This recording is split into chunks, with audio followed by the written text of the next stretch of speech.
Mga kautang, legal ba ang pagpo-post sa Facebook o sa ibang social media platform ng mga taong may utang?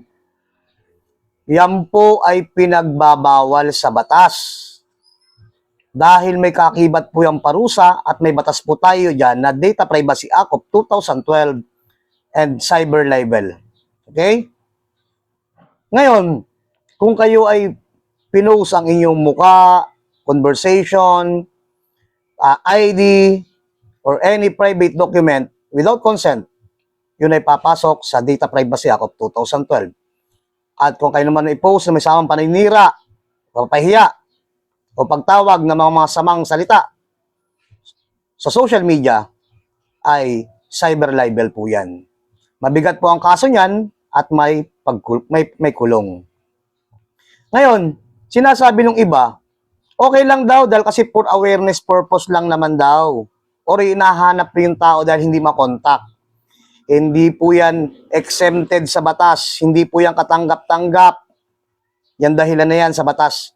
Dahil mula nang i-post mo ang kanyang pangalan, ang kanyang litrato, ay mayroon ng intensyon na sirain ang pangalan ng isang tao. Ngayon, kung mayroon namang kasulatan, sinasabi ng iba, na pumirma po sa kasunduan na pag hindi nakabayad ay maaaring i-post at pumapayag ang isang may utang. Wala naman po sigurong taong ganon na okay lang na ipahiya mo ako. Kaya lang sila pumapayag dahil kadalasan yung format o idea ay nanggagaling din sa mga nagpapautang.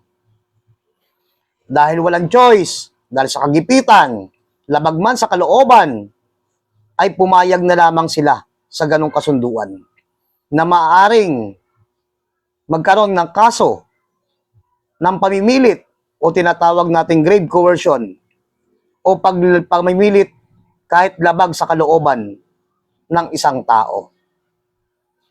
Huwag ipilit ang mali. Mali is mali, illegal is illegal, bawal mag-post ng may utang sa social media. Lamang ang may alam, disclaimer, personal na opinion ng advisor at batas pa rin ang tanging iiral.